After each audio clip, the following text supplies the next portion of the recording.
Welcome to Spectral Shadows, where every story drags you deeper into the dark. Tell me, where are you watching from, and what time is it right now? Midnight? Or are you daring enough to watch this in the dead of night? Hit like, share, and subscribe, because once you enter the shadows, there's no turning back. Now, shall we begin? Story number 1. It's captivating to believe in monsters and the horrors of the unknown, the things that go bump in the night. It's an escape from reality, from the actual terrors that lurk in the woods. Rumors designed to widen your eyes and make you glance over your shoulder. Honestly, I wish that's all this was. Another ghost story. But it isn't. This is the story of how my childhood died. How I lost the ability to sleep without checking over my shoulder or peering through the crack in my bedroom door. It was almost summer break, our final week before we entered high school.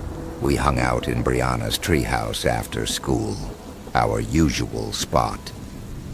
The walls were plastered with bizarre, borderline satanic drawings. Calling them satanic out loud would earn you a swift gut punch. Old Ouija boards lay scattered around. Candles glowing softly beside smoking incense sticks. I swung lazily in the hammock, focused on my Game Boy, trying to beat the next gym leader in Pokemon Gold. Static-filled alt-rock crackled from a worn-out radio while a gentle breeze blew through the open window.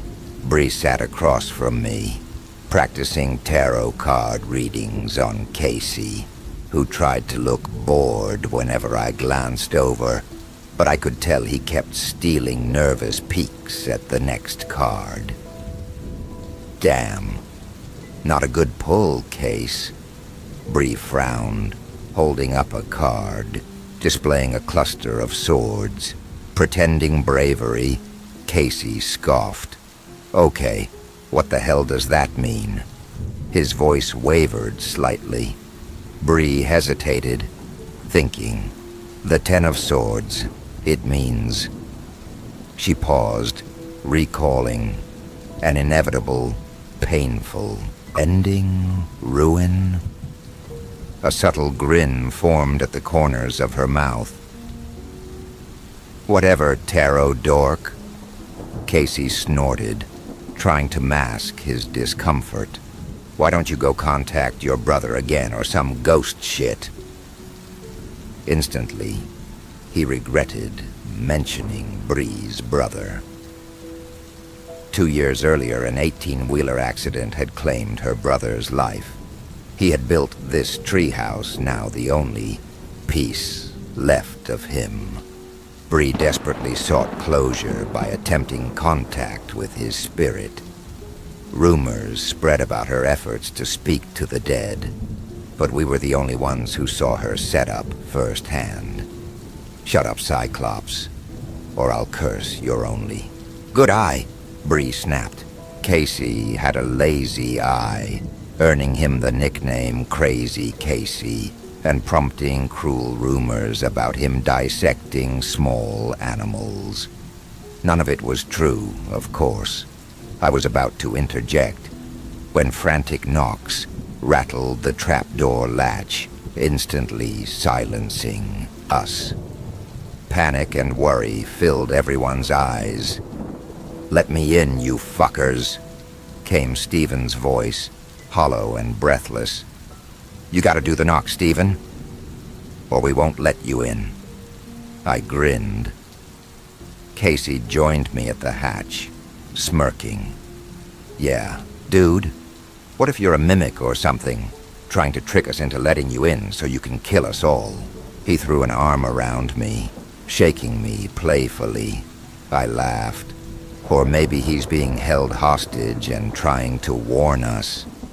Come on, guys, let me in. I saw something. Something out by Old Baldy, I gotta tell you. Stephen's voice broke into pleading. That caught our attention. Our little group of misfits had bonded through shared trauma, bullied for being outsiders in school and town. Horror stories, urban legends, and local mysteries brought us closer, united by our fascination with the unknown. Let him in, guys, Bree said softly. Sunlight filtered through the window, illuminating her skin, casting it a deep bronze gold. Then, in that moment, I noticed how pretty she was. Casey and I exchanged a quick glance and silently agreed, grabbing either side of the hatch. We swung it open, revealing Stephen's scar-covered face staring up at us. About time, he muttered as we helped him climb the last step. Casey locked the trap door, the snap startling Stephen. Stephen panted, nearly hyperventilating, his face crisscrossed with scars he'd had forever but never explained, looked weathered and ancient. Sweat raced down his damaged skin. He appeared on the verge of collapse. Jesus, man, take a breath, I said, blurting out multiple questions at once. What did you see? What made you run back here? One at a time, Mikey, Bree interrupted gently. She reached into a faded blue cooler, pulled out a soda, and handed it to Stephen. He cracked it open with a loud pop and gulped deeply. Bree sat down beside me, completing our small circle, all eyes locked on Stephen. Okay, just tell us what happened, step by step, Bree coaxed gently. Stephen nodded, took one last gulp, then placed the soda down carefully, collecting his scattered thoughts. I was reading in my usual spot out near Old Baldy, when suddenly this huge shadow blocked out the sun and soared overhead. When I looked up, I saw it was a vulture. No, big deal, right? But then the next day, same spot, another vulture passed by, heading the same direction. At first I thought it was déjà vu or something, but I was curious, so I decided to see where they were going. With all the trees around, I couldn't get a good look, but I knew I wasn't far from Old Baldy. Stephen paused to take a breath. Even if this was just another ghost story meant to scare us, we were all captivated, leaning in and hanging on to every word. I climbed up Old Baldy, and when I looked around, that's when I saw them. Stephen paused again, taking a long gulp of soda. I was convinced he was drawing this out just to get us hooked. What did you see? I asked eagerly, disbelief still edging my voice even as my curiosity took over. Vultures, just black dots circling in the distance to the northwest. We sat back, disappointment settling over us. Casey shook his head, saying, "Just vultures? Things die out there all the time. Big deal." Stephen shook his head firmly. "Nah, that's the thing. That was 2 weeks ago, and they're still there. 20, maybe 30 vultures. Same exact spot." Bree raised an eyebrow cautiously. "Are you sure it's the same spot? You said it was far away. You might be mistaken." Stephen was ready for this. "I'm positive. Same spot. 2 weeks straight. Hell, I think they've been there even longer." I shrugged. "Maybe it's just a bunch of cows or something. It takes time to pick clean a carcass, right?" Again, Stephen shook his head. "Not with that many vultures. They should have cleared it out by now. 2 weeks worth. Something major is out there." He took a deep breath, finally calming himself. "No bullshit. Bree asked, her curiosity clearly piqued. No. Bullshit. So you know what this means, right? Stephen said, his voice low as the sunlight finally disappeared completely. Casey nodded slowly, a hesitant belief dawning in his expression. Yeah. I didn't believe it before, but this might be our best shot. Bree started shuffling her tarot, cards, fidgeting, anxiously. It can't be. I've only ever heard stories. Just that. Stories. She refused to meet our eyes. Confusion flooded me.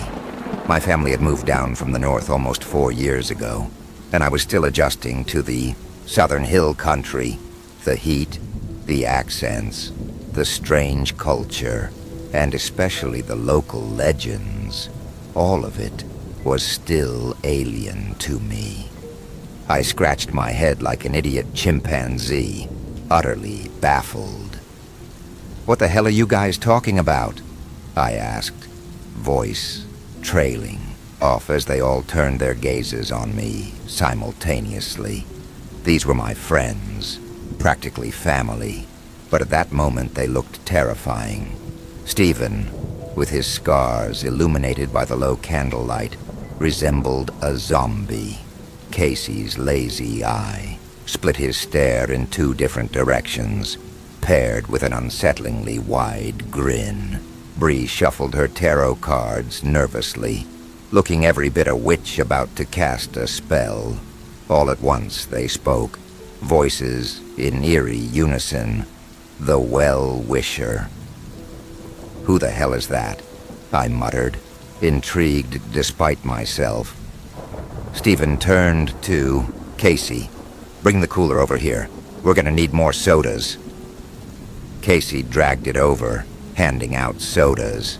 Each of us cracked open a can, sipping as Stephen leaned in close, crossing his legs and resting his hands on his knees. The Well-Wisher isn't a ghost or a demon, not even a man, though some people believe he once was. What everyone agrees on is this: you don't find the well finds you.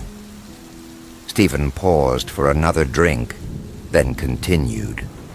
"Some say the well moves beneath the limestone and roots, appearing only when death is near, or when someone's soul weighs heavy, enough to draw it out. It could be an old stone ring in a lonely field, a crumbling pit behind a burned-out barn, or an old wooden well hidden at the creek's edge.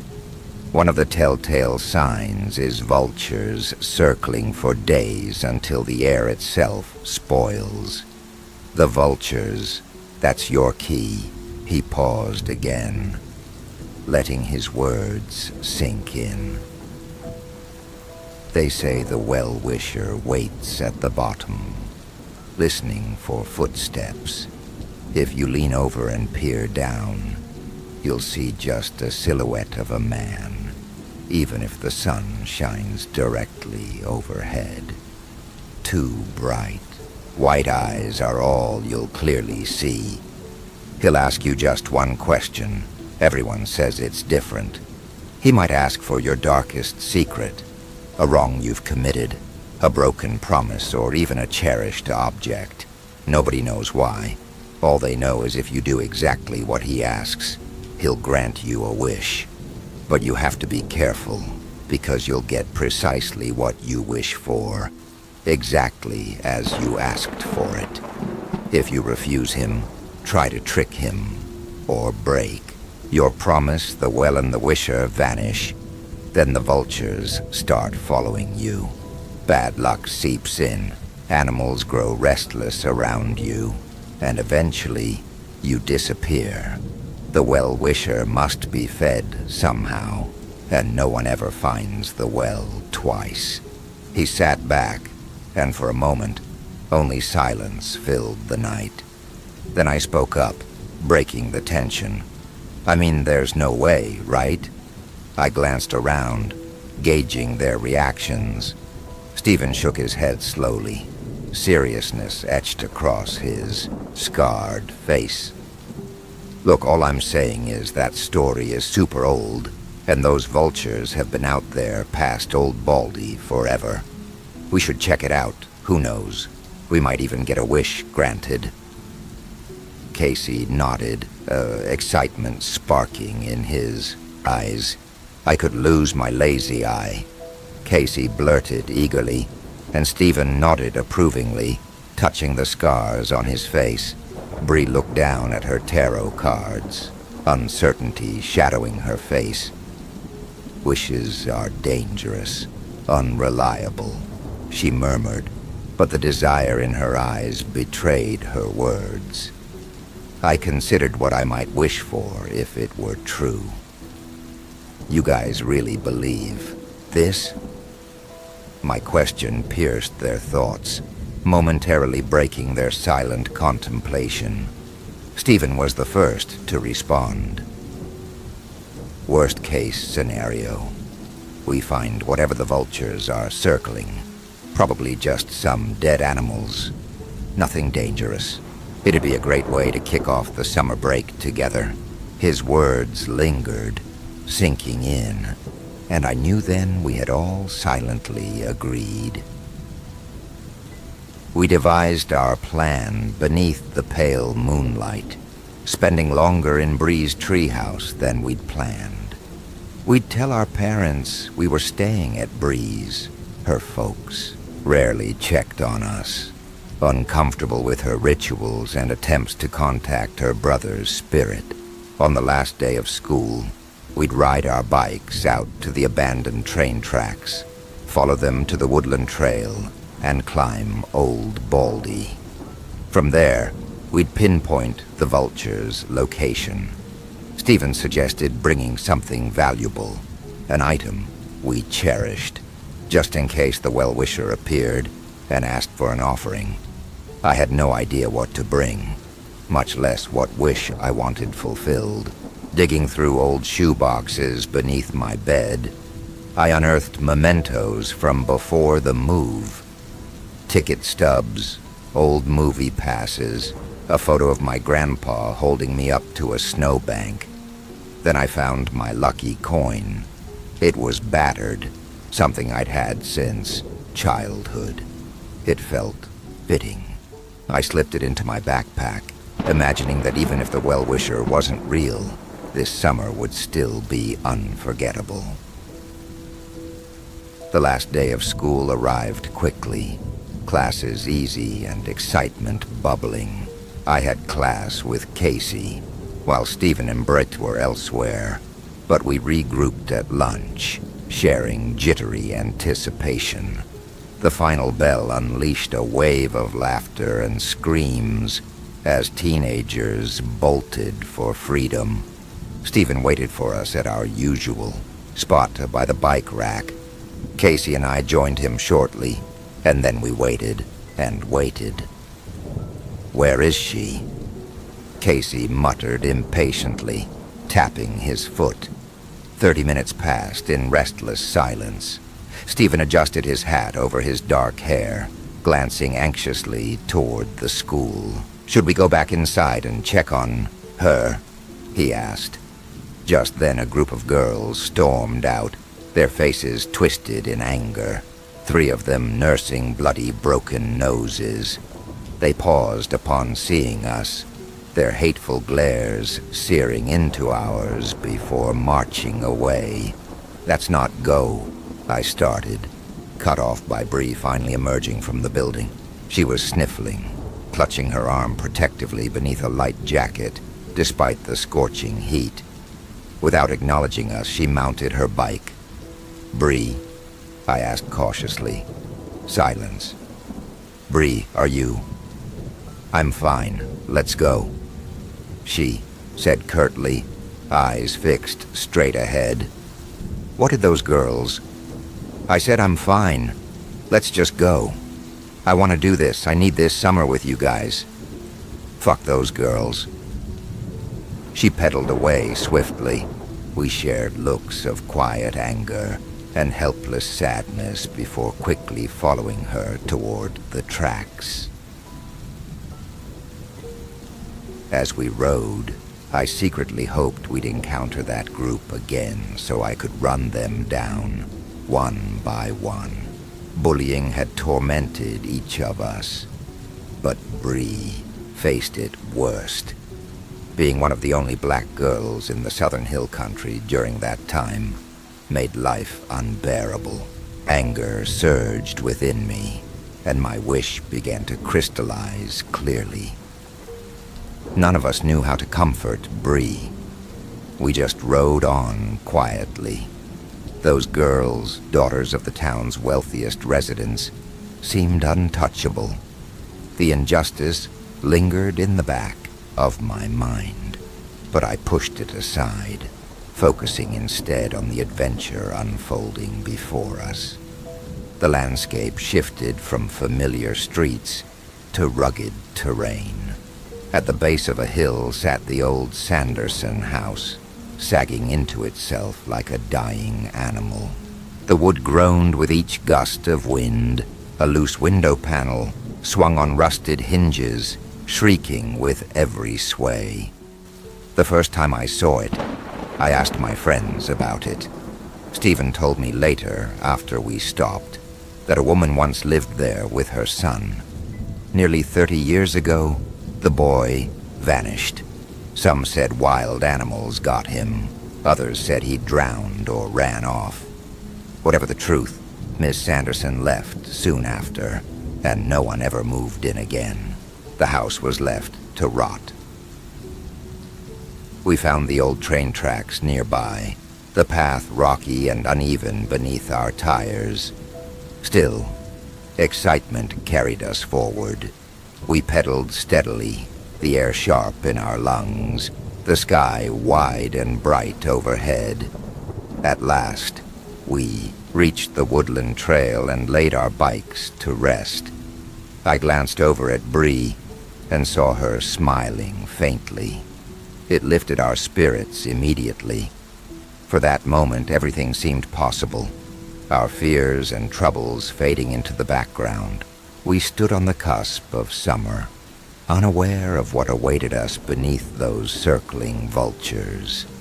We reached the beginning of the woodland trail, too rocky for bikes from this point forward. Trees twisted overhead like a gnarled canopy, obscuring our path and making it feel like the forest had opened its mouth to swallow us whole. "Everyone got everything?" Bree asked, scanning each of us. We all nodded in response. "Did you guys bring something valuable? Something you cherish, just in case we meet him?" Stephen added seriously. Again we nodded.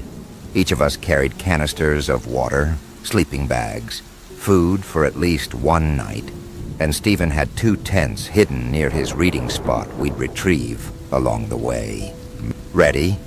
Casey asked with excitement. Just as we prepared to step forward, Bree halted us. "Wait," she said, rummaging through her backpack. She produced 3 necklaces, each with a thin chain and a charm shaped like a strange eye. "Protective charms to ward off evil spirits out here," she explained, answering our silent questions. I accepted mine gratefully, even though I wasn't sure I believed in such things. Stephen's expression remained unreadable as he slipped his on.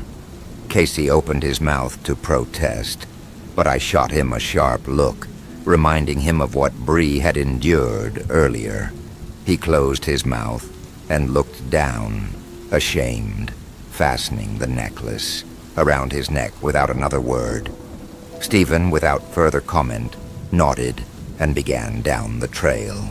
One by one, we followed.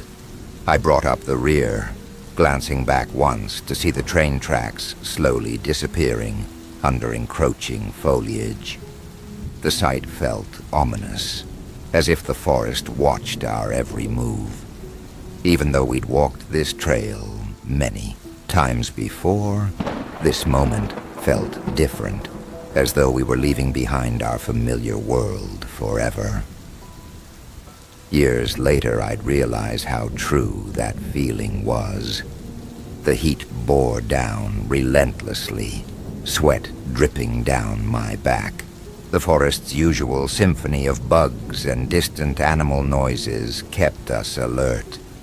Stephen sometimes tried to scare us, occasionally succeeding as we stayed wary of snakes and scorpions.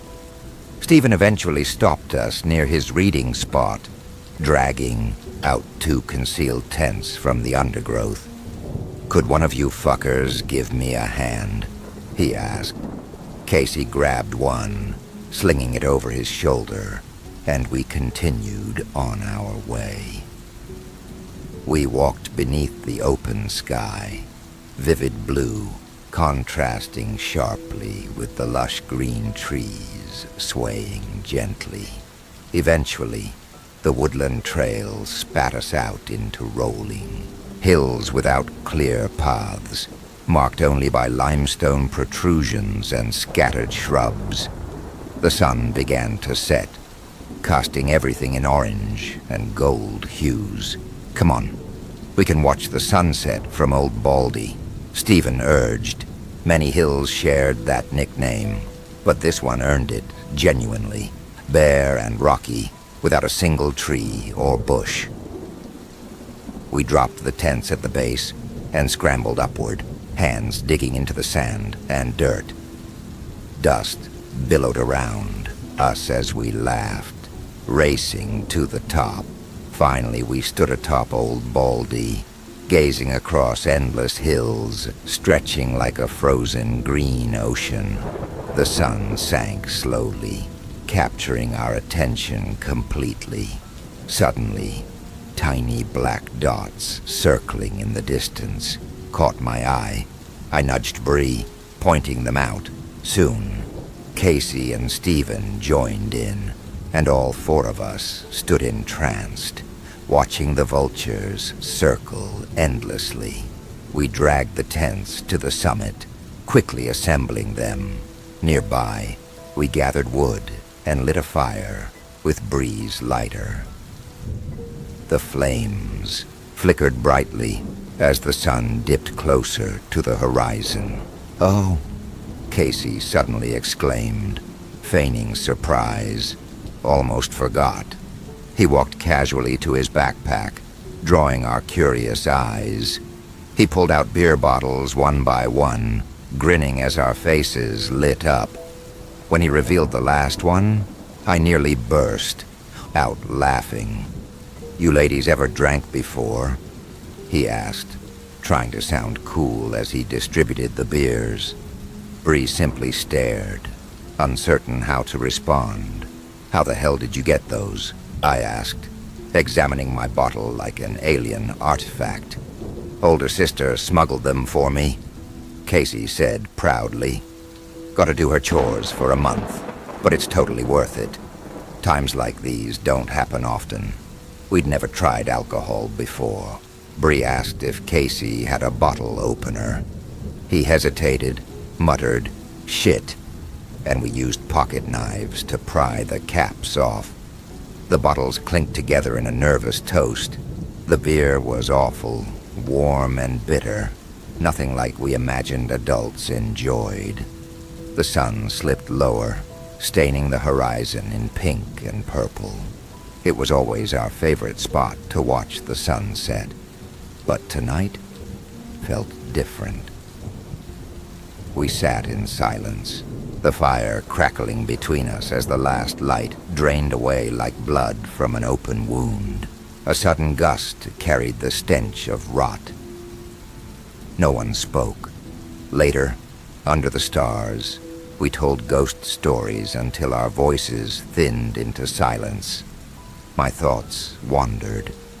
Would we really find a well where it didn't belong, with white eyes staring up from the dark? Or was it just another story meant to scare us?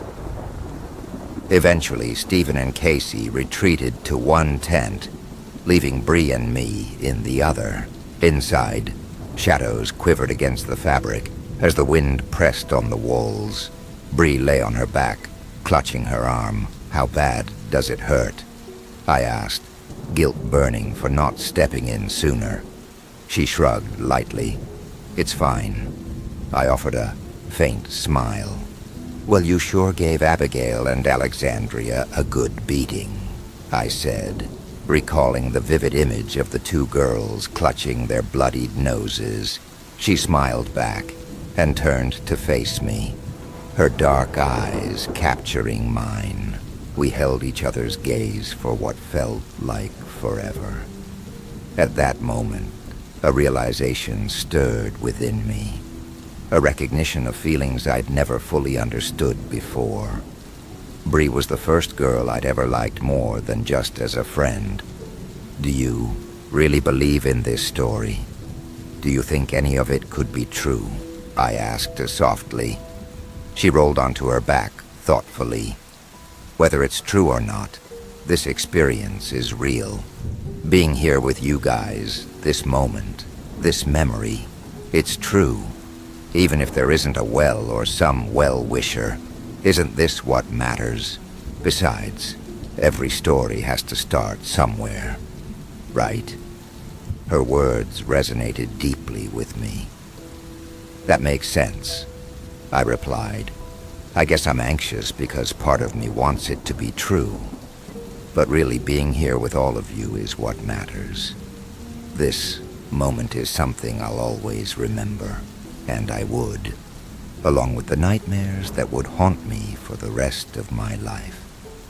"Bree, can I ask what you plan to wish for?" I asked, hesitantly.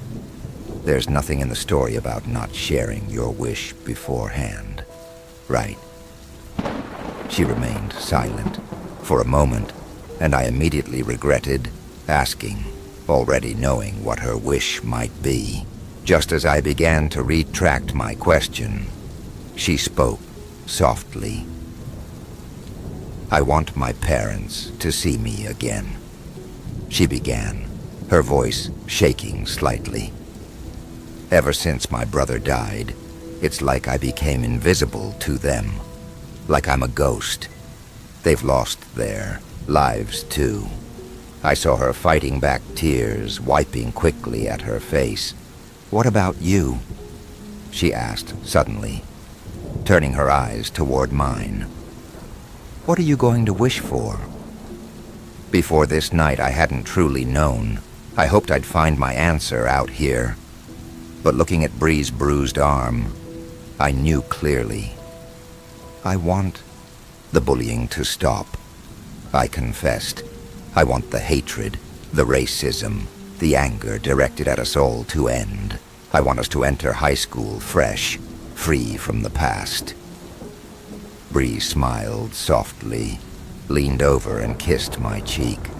"Good night, Mikey," she whispered, rolling onto her back.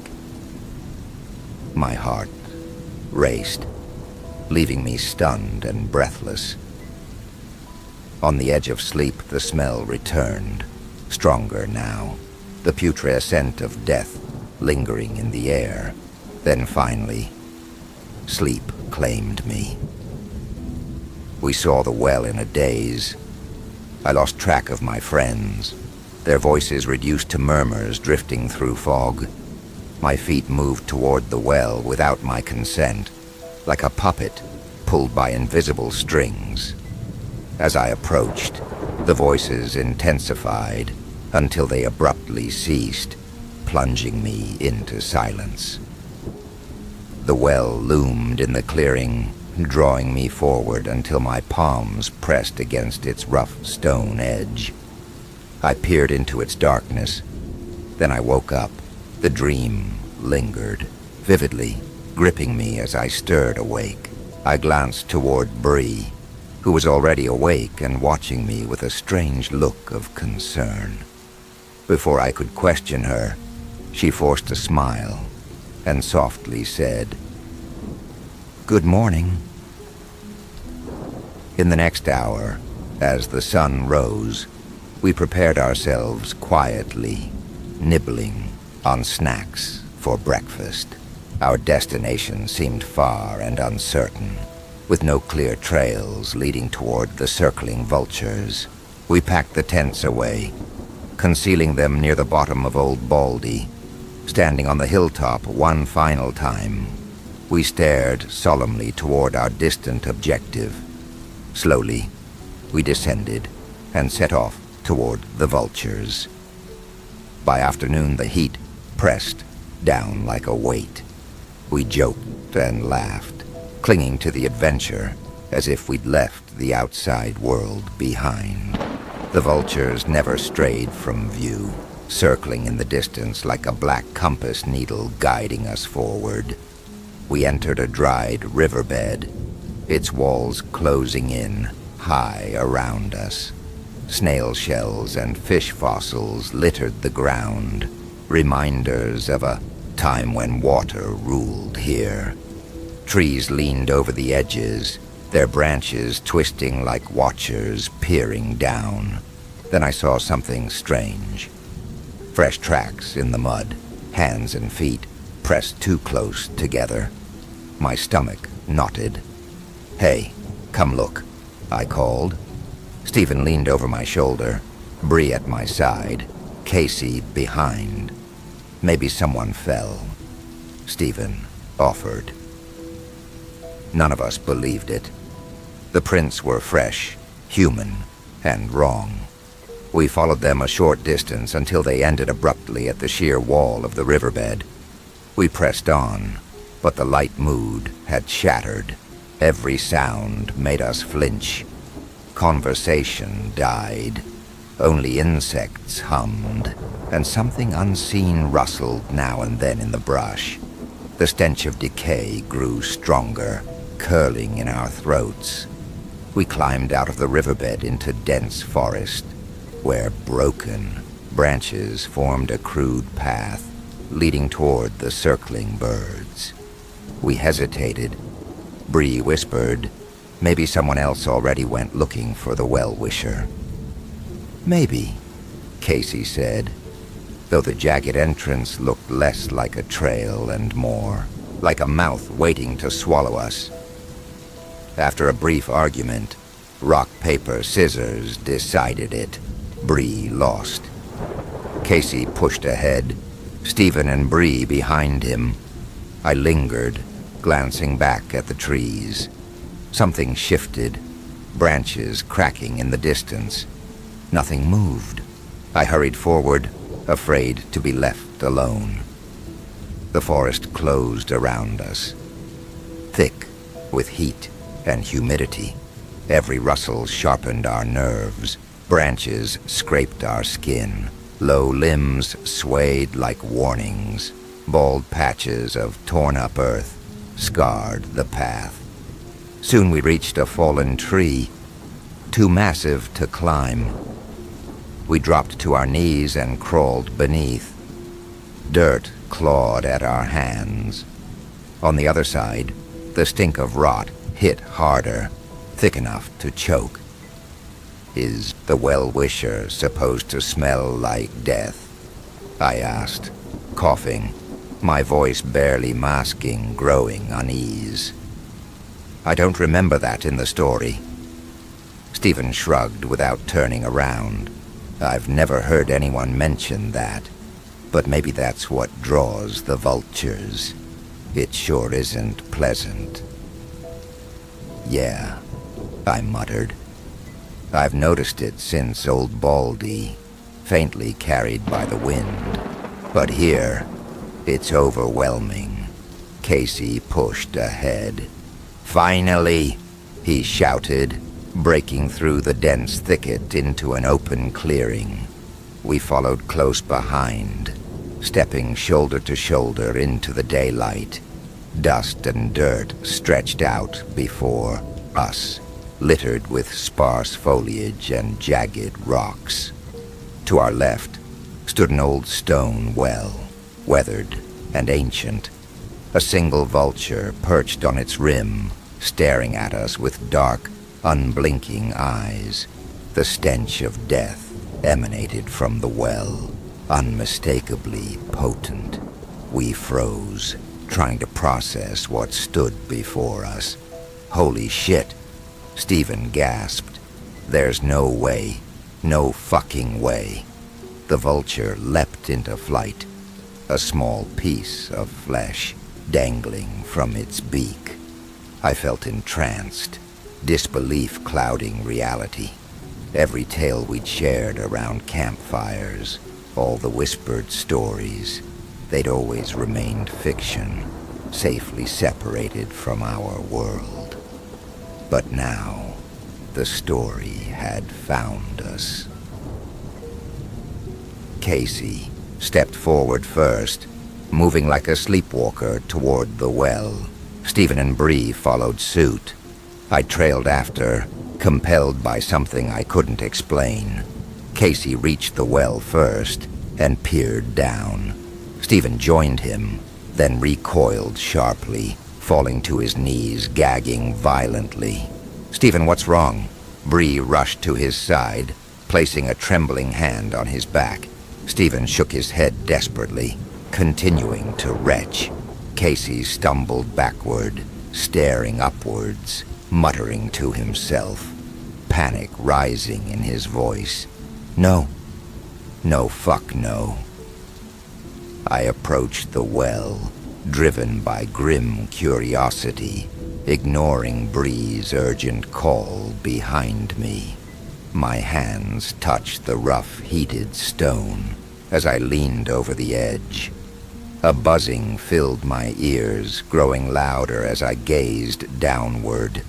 The sight hit me like a punch to the gut. Bodies, human bodies piled and twisted together like broken branches, skin burnt and peeling under the harsh sun, shades of red and purple.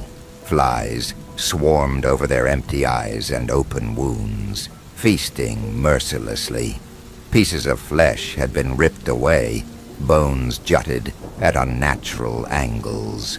A shadow flickered as another vulture descended upon its grisly feast.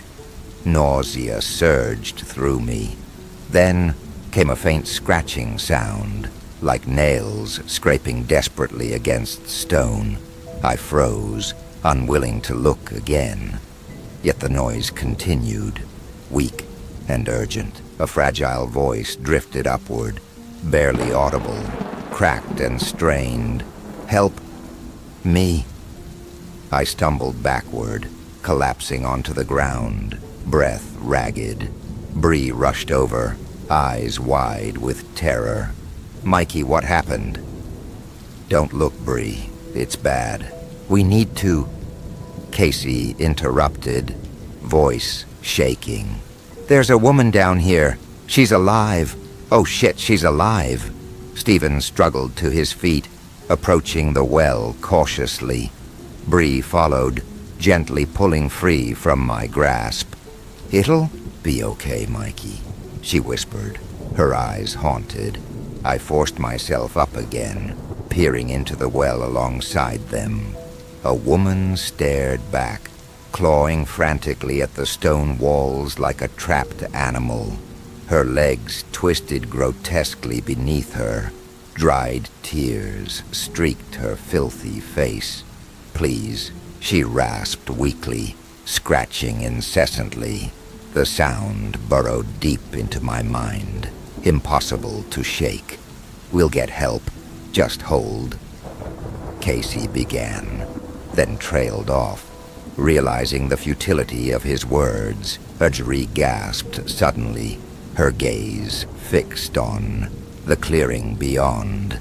I followed her stare, heart dropping as a tall silhouette emerged, standing silently, head tilted slightly as if observing prey. We all stood frozen, barely breathing, as the figure stepped into clearer view. Massive, nearly 7 feet tall, dirty brown hair obscuring his face. Muscular and hardened from survival, he wore nothing but torn shorts. He remained motionless, tension radiating from his crouched posture.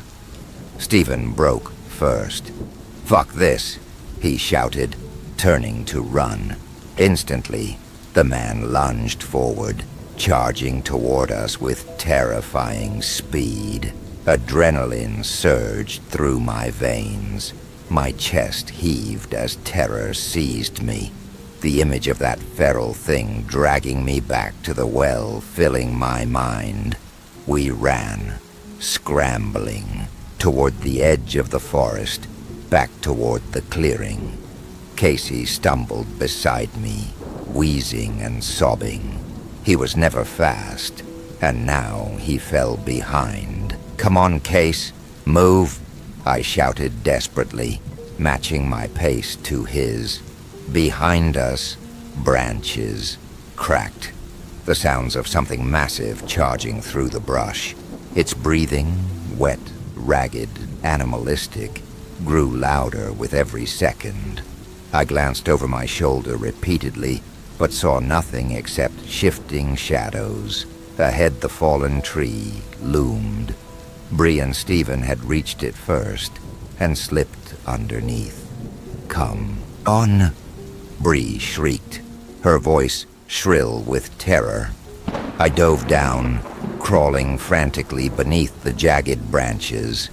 Twisting around, I saw Casey scrambling toward me, his face pale and slick with sweat. Just as his upper body cleared the gap, he screamed, a guttural animal cry, and jerked backward. I lunged, grabbing Casey's hand. "Help me! He's got Casey!" I screamed. My grip slid as the monstrous force dragged him away. Tears streaked Casey's face, eyes wide and pleading. "Don't let go," he whispered, strangely calm beneath his terror. Bree and Stephen rushed back, each gripping Casey's other arm, pulling with everything they had. Yet the man, impossibly strong, held tight. He twisted Casey violently, rolling him like an alligator in a death spin. We lost our grip momentarily. Casey's head and shoulders remained visible, his eyes bulging with fear. I caught a glimpse of the man's face, bloodshot eyes gleaming with excitement, mouth dripping saliva, a monstrous smile spreading across, filthy lips. His laughter echoed through the trees, deep and wheezing, enjoying the twisted game. Then with a sound sharper and louder than any branch breaking, Casey's bone snapped. His agonized scream split the air. The man thrust once more, and Stephen and I smashed our heads against the fallen trunk, my vision blurred, consciousness flickering.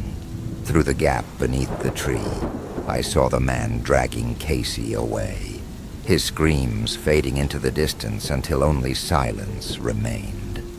We sat frozen in horror, the sky darkening as the sun began to set. An argument flared. We wanted to go back, guilt gnawing at us, but fear crushed reason. We weren't heroes, and this wasn't a rescue story. Instinct screamed at us to flee before nightfall.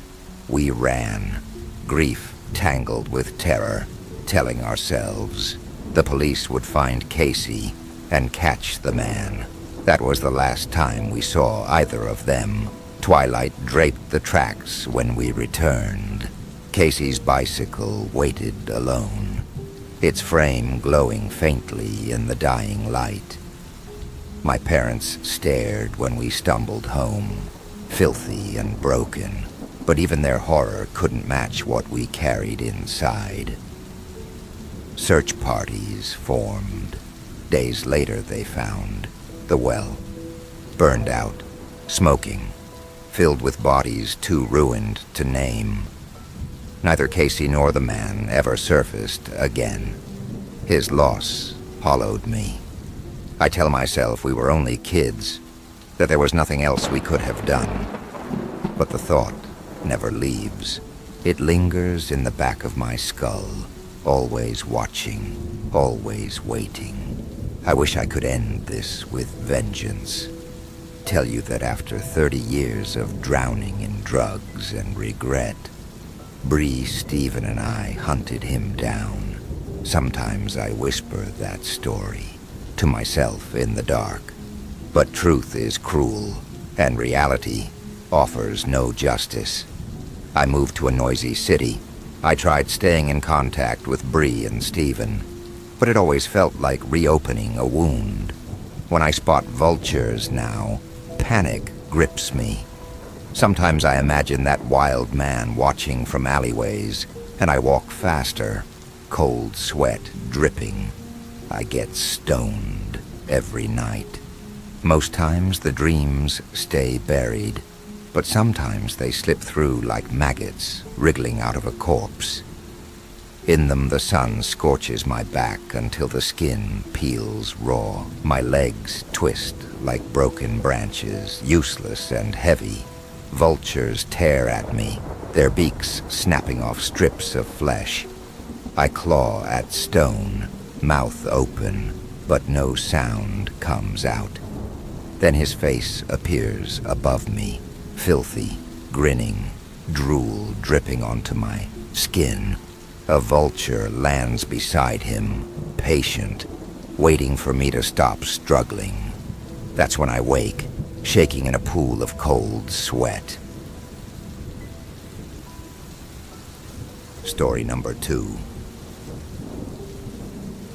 Hey, can I ask you something? I took a deep breath and set the knife down. Can we do this later? I haven't eaten all day. My girlfriend, Vanessa, was glaring at me.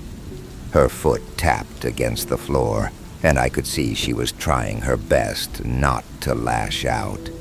As if he sensed the tension growing in the room, that damn dog of hers lumbered into the kitchen. Fine, she said. I just want to know why you couldn't feed Harry.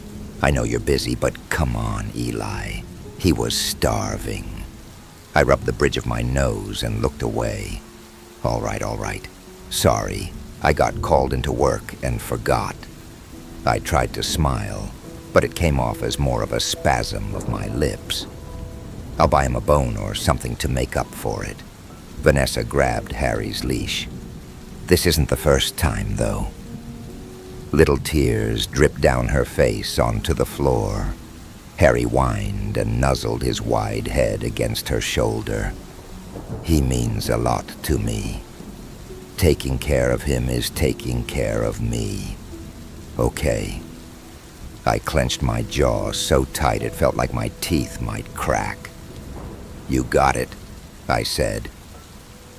After I heard the door close, I waited a few minutes before finally allowing myself to relax. I finished cutting up my chicken patty, then threw the cubes onto a bed of white rice. I thought, did she really not make anything for dinner because I didn't feed Harry? I shook my head and walked into the living room.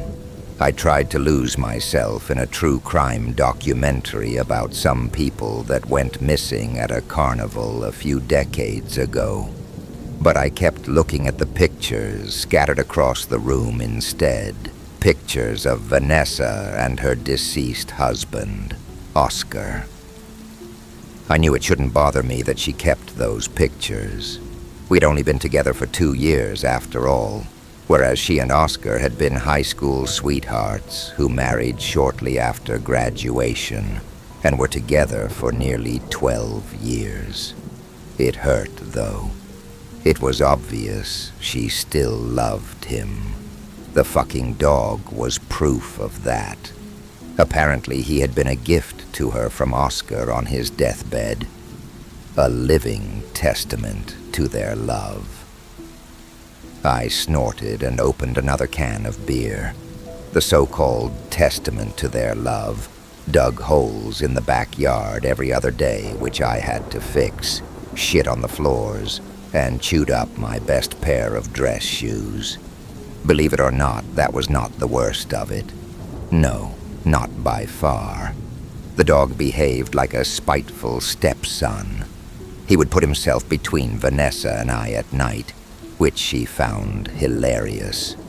He would scratch and howl at the door whenever we shut it to make love. One time he even jumped onto me, leaving muddy paw prints all over my dress shirt, right before we were going to leave for Valentine's Day dinner. The ensuing argument, which resulted after I cuffed him across the head, left me crashing at my brother's house for a week, and Vanessa and I nearly splitting. Thankfully, we didn't. She was a cool gal, and I really did not want to go back to living in an apartment on the south side. I never thought I would live in a house as nice as this one, and some dog wasn't going to push me out that easily. I laughed at the ridiculousness of it all. I wasn't even second place in my girlfriend's life. I was third. I drifted off into an irritable state that was half sleep and half dim awareness. Faintly, as if from far away, I heard Vanessa scolding me. Closer, ever closer. I felt something thick and wet move back and forth between my fingers. I snapped awake, my heart pounding. I was alone, and the TV was off. A nightmare. It was a nightmare. Vanessa was asleep in our bed, with the dog laying next to her in my spot. He looked up at me and growled softly as I entered the room. "Make room, Harry," Vanessa grumbled. The dog took his sweet-ass time to lay down on his doggy bed at our feet.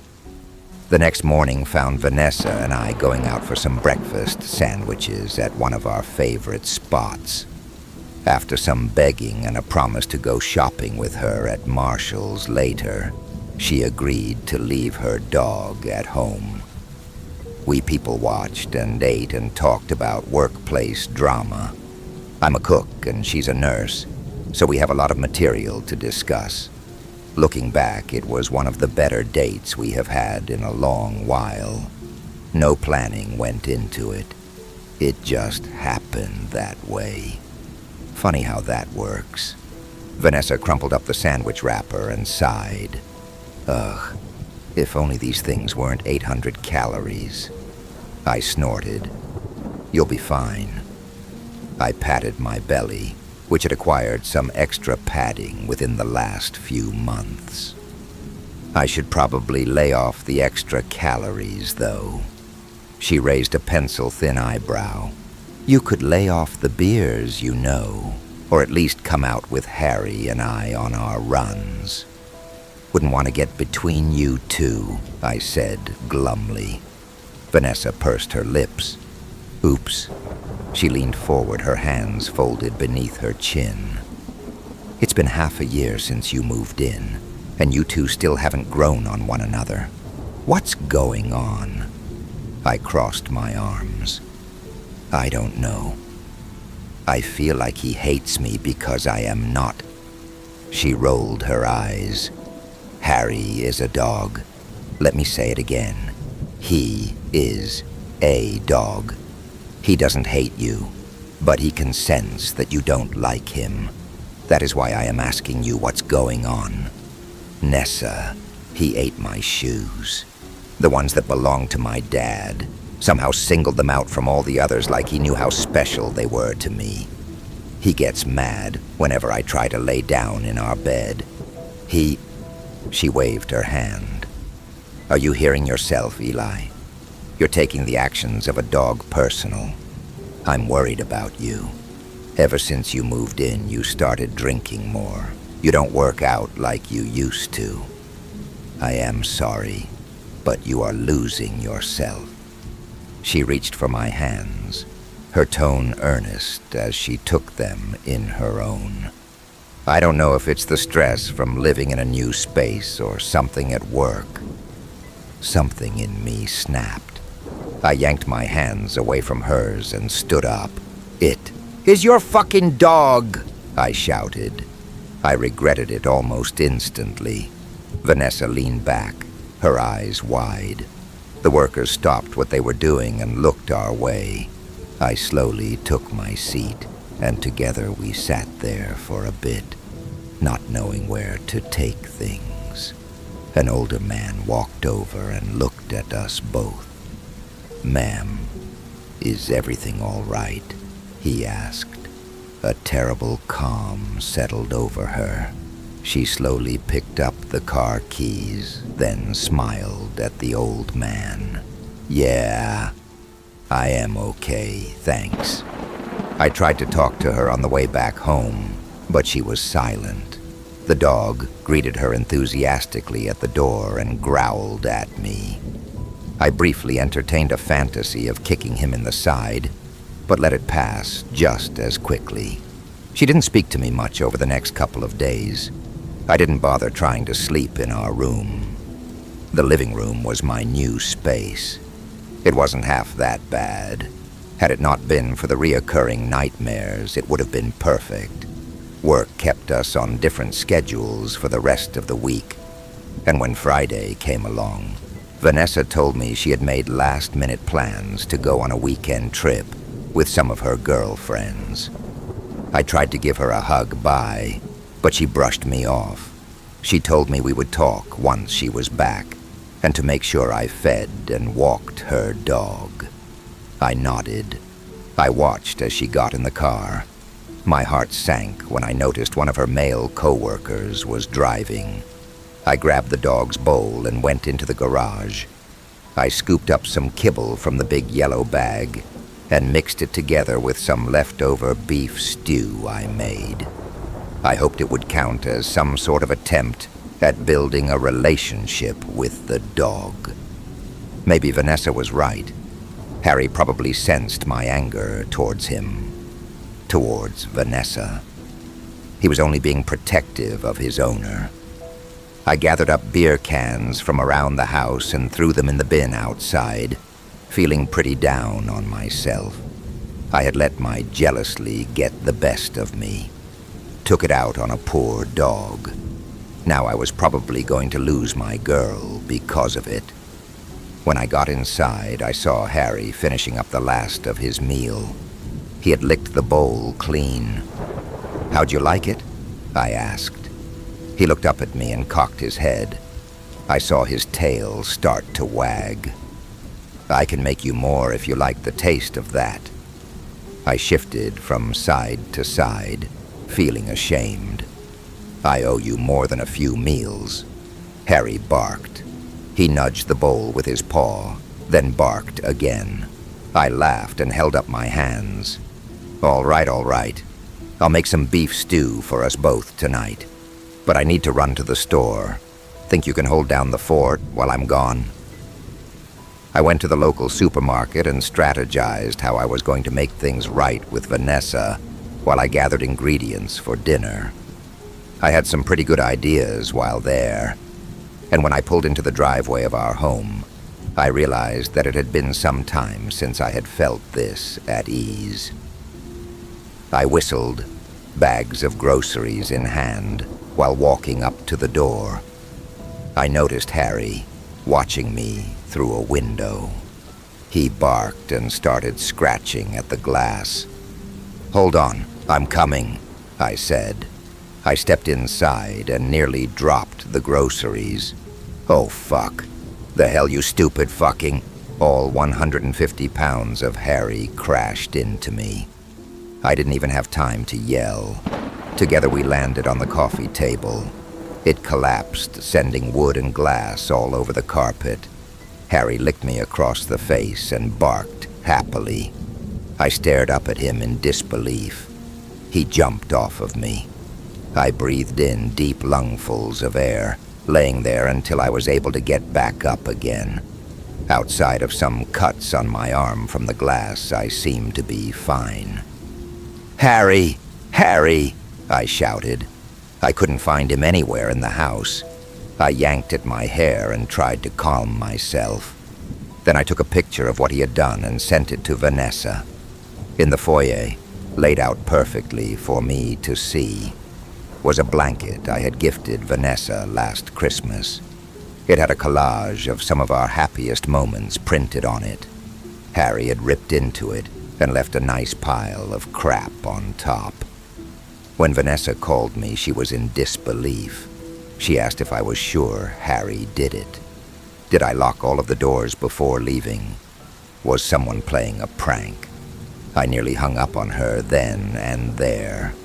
Did she think he was some kind of perfect being, incapable of making a mistake? Then she asked if I was angry enough at her to do something like that, which in return I suggested she couldn't accept. Her dog was a dick because he was a gift from her dead husband. Well, that did it. She said we would be going to couples therapy, and if I didn't want to, I would need to pack my bags and be out of there before she came home. Feeling defeated, I agreed. Then she hung up. I made dinner for one, and felt some satisfaction at Harry's cries for my food. I kept him outside that night and didn't bother refilling his bowl. Knowing that my relationship was probably done for, I leaned back in my chair, flipped Harry off, and turned on the TV. It was the best night of sleep I had in a while. I dreamt of Vanessa, back when we first got together, back when she was full of passion for me, and we would lay together for hours. She kissed me passionately, her long hair tickling my mouth, and for a moment it felt as if we were hanging together in space, the only two souls throughout all that cold, dark cold. I woke up to the cold. The window was wide open. I blinked back my fatigue and saw the first traces of dawn in the sky. I looked out onto the yard and saw Harry lying motionless. At first I thought he was fine, but when his sides failed to rise, I knew something was wrong. "Oh, shit! Shit!" I hissed. I stumbled towards the back door and went outside. I knelt next to him, trying to ignore the wave of emotion that threatened to drown me. I ran my hands along his curly coat, feeling for a pulse or breath or any sign of life. "Harry. Come on, Harry. Don't do this, buddy." I felt his head and his side, opened his mouth to check if he swallowed something. My hand stopped at his belly. My stomach sank. Some bit of metal was lodged there. My eyes widened.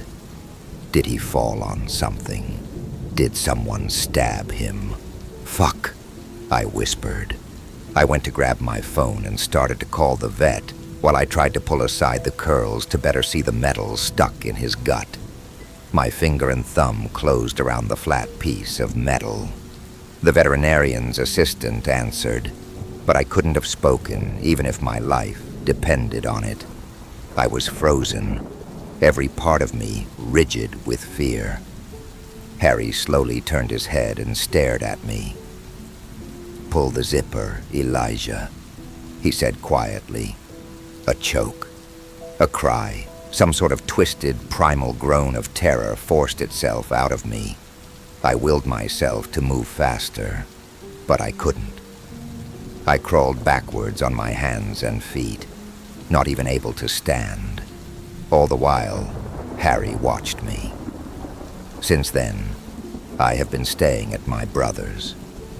Vanessa has called me multiple times, but I have not answered and have not read her texts either.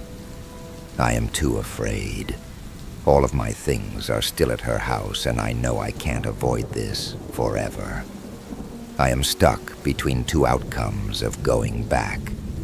Either finding out I've gone insane and hallucinated a talking thing wearing a dog suit, or I don't even want to write it out. If any of you have any suggestions, then please let me know. Take away my accountability. You survived, for now, but the shadows aren't done with you yet.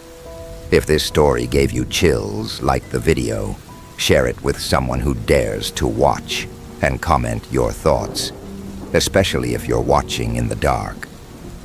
Subscribe to Spectral, Shadows, where fear never sleeps, and the next nightmare is always waiting. We'll be watching.